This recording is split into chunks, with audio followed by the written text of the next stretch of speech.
Welfare party of India के रियासती सदर एडवोकेट ताहिर हुसैन आज शिमोगा के दौरे पर हैं। उनसे हम आज खुसूसी गुफ्तगू करने जा रहे हैं और हम ये जानना चाहेंगे कि हिजाब के मसले पर उनका क्या मौक़िफ़ है और साथ ही साथ आने वाले सियासी हालात हैं उसके लिए उनकी क्या तैयारियाँ हैं।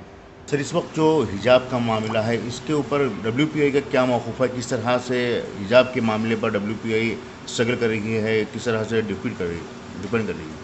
देखिए, सबसे पहली चीज़ तो ये कि हिजाब का ये जो मसला चल रहा है ये एक कॉन्स्टिट्यूशनल मामला है और हमारा जो डिमांड है इस वक्त कि हिजाब हमारा दस्तूरी हक़ है, उसको लेकर के कोर्ट में जो मामला चल रहा है उस प्रोसीडिंग्स के साथ साथ जो इंटरिम ऑर्डर आया हुआ है, इंटरिम ऑर्डर को गलत समझने के नतीजे में बल्कि कुछ लोग तो जानबूझ करके हमारे तालिबात को परेशान करने का मामला चल रहा है। तो इसमें हमने 2-3 चीज़ें की हैं। पहली बात तो ये है कि कई जगहों पर हमने डिस्ट्रिक्ट सतह पर DCs को मेमोरेंडम दिया है कि फ़ौरन ये जो हरासमेंट का सिलसिला चल रहा है उसको बंद किया जाए।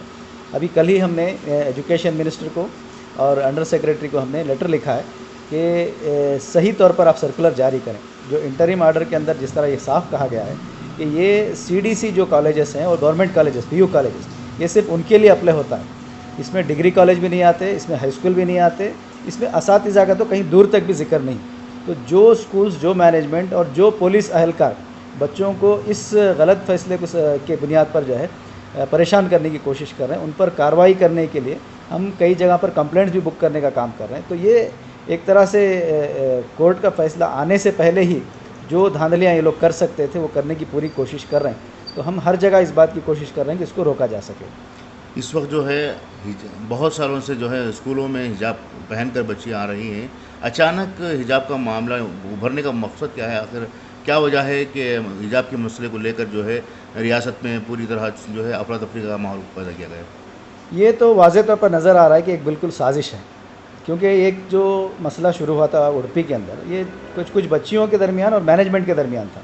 इसको वहाँ के जो BJP MLA हैं रघुपति भट्ट, उन्होंने इसको एक कम्युनलाइज रंग दिया कि अगर ये लड़कियाँ इस तरह ज़िद करेंगी और हिजाब पहन कर आएँगी तो हमारे लड़के जो है केसरी शाल पहन कर आएँगे। ये स्टेटमेंट उनका जैसे ही गया, पूरे कर्नाटक के अंदर आमदन केसरी शाल पहनकर आना शुरू किया गया और बच्चियों को जो है टॉर्चर करने का, हैरास करने का मामला शुरू किया गया। इसमें 2 चीज़ें हैं।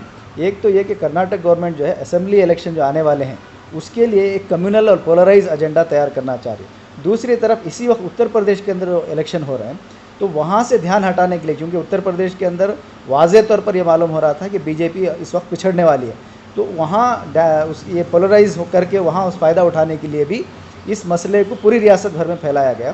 तो एक पूरी साजिश का हिस्सा है। इसमें बदकिस्मती से इसमें ट्रैप होने में हमारे कुछ लोगों का भी हाथ है।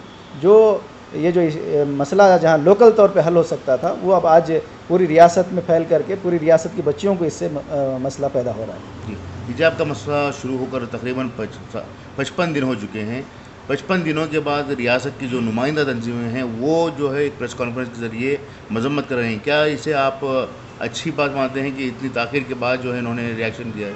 नहीं, ये एक मायूसकुन बात है। देखिए, मिल्लत में इस वक्त फ़ौरन एक सपोर्ट की ज़रूरत थी, ख़ासकर एक बच्चियों का मसला था। तो मिल्लत के जो अमायदीन हैं, जो मोअज़्ज़िज़ीन हैं या जो तंजीमें हैं, तो उनको चाहिए था कि पहले दिन से ही इस मामले में आगे बढ़ कर के हिम्मत देने का काम करते और हुकूमत से सवाल करते कि ये एक दस्तूरी हक़ मांगने की बात की जा रही है, तो इसमें जिस अंदाज़ से हुकूमत को बिहेव करना चाहिए, एक स्ट्रॉन्ग मैसेज मिल्लत की जानिब से जाना चाहिए था, लेकिन वो बहुत देर हो चुका है।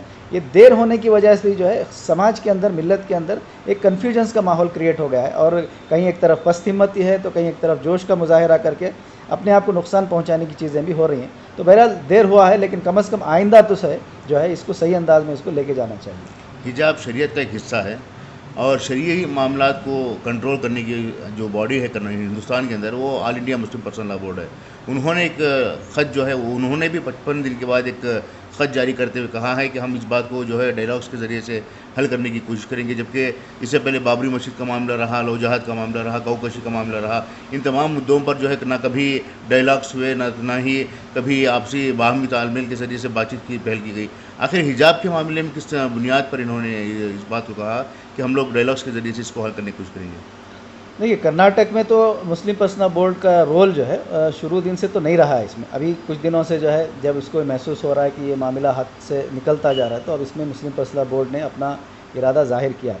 तो हमारी ये उम्मीद थी कि मुस्लिम पर्सनल बोर्ड के ज़रिए से अवाम के अंदर, मुस्लिम कौम के अंदर हिम्मत अफजाई का काम होना चाहिए था, तो वो कहीं नज़र नहीं आ रहा है। और बहुत देर से ये जो स्टेटमेंट आ रहा है कि हम इसको बातचीत के ज़रिए से, अब बातचीत का दरवाज़ा बंद हो चुका है, अब मामला कोर्ट में है, तो कोर्ट के ज़रिए से इसको हल होना है। अलबत्ता कोर्ट का फ़ैसला आने के बाद कम से कम मुस्लिम पर्सनल बोर्ड को एक्टिव हो करके क्या फ़ैसला आता है, अगर हमारे ख़िलाफ़ आता है तो उसमें कैसे उसमें पेशरफ्त करना है, उस सिलसिले में उसको गौर करना चाहिए। वेलफेयर पार्टी इस वक्त क्या अगले असम्बली इंतखाबात के लिए तैयारी कर रही है या अभी वो फिल वक्त लोकल बॉडीज़ के इलेक्शन की तरफ कॉन्सेंट्रेट करेगी? नहीं, हमारी प्रायोरिटी तो लोकल बॉडी से, हम पंचायत से और म्यूनसिपालिटी इलेक्शंस पे ज़्यादा तवज्जो दे रहे हैं, लेकिन असेंबली इलेक्शन में भी हम खामोश नहीं रहेंगे।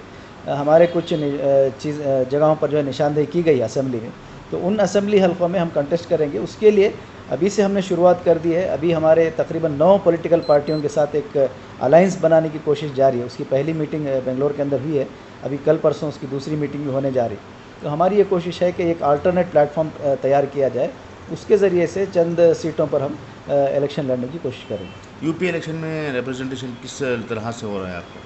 उत्तर प्रदेश के अंदर हमारा बज़ाहिर कोई हम कॉन्टेस्ट नहीं कर रहे हैं, इसलिए कि हमारी वहाँ उस पोजीशन में हम नहीं हैं। अलबत्ता हमारा एक बहुत बड़ा रोल वहाँ पर रहा कि जो सेक्युलर फोर्सेस अलग अलग बटी हुई थी, उनको जोड़ने में और उन सबको जोड़ करके, क्योंकि इस वक्त समाजवादी पार्टी थोड़ा सा वहाँ लीड ले रही है, तो उसको सपोर्ट करवाने में हमारा बहुत बड़ा रोल रहा है। अखिलेश यादव के साथ हमारे जो कौमी सदर हैं डॉक्टर SQR इलियास साहब, उनकी 5 मीटिंगें इस सिलसिले में हो चुकी हैं और उसका काफ़ी मुस्बत नतीजा सामने आया है, जिसके नतीजे में 32 रीजनल पॉलिटिकल पार्टीज़ जो हैं उन्होंने मिलकर अखिलेश यादव को सपोर्ट करने का फ़ैसला लिया है। असदुद्दीन ओवैसी भी जो है वहाँ पे एक अहम कॉम्पिटिटर की रोल अदा कर रहे हैं, इसके लिए वेलफेयर पार्टी का क्या मौक़िफ़ रहा है? देखिए, असदुद्दीन ओवैसी की अपनी अलग पार्टी है, उनके अपने पॉलिसी है, तो वो अपनी पॉलिसी के तहत वहाँ इलेक्शन में हिस्सा ले रहे हैं।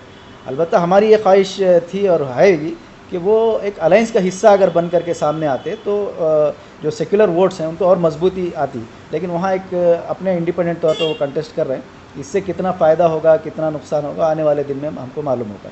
क्या कर्नाटक में MIM को आप अलायंस में शामिल करेंगे? आपकी जो 9 पार्टियों का अलायंस जो बात हो रही है, उसमें शामिल करने की कुछ? अभी तो वहाँ डिस्कशन चल रहा है, अभी और भी दूसरी पार्टियों का के लिए दरवाज़ा खोला गया है, तो अगली मीटिंग में उस पर डिस्कशन होने वाला है हमारा कि और किन किन पार्टियों में उसमें लेना चाहिए। ईश्वरप्पा के ताल्लुक से कल वेलफेयर पार्टी ने कमेंट किया है, इसका क्या असल मकसद क्या था?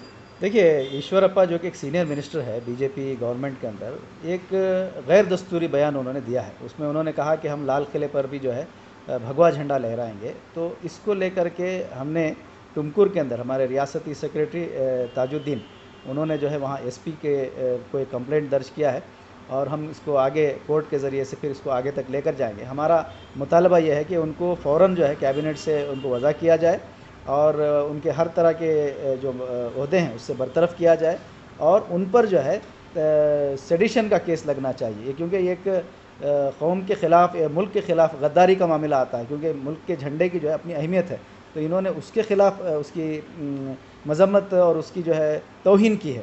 तो इसलिए हम चाहते हैं कि जल्द से इन पर कार्रवाई होना चाहिए।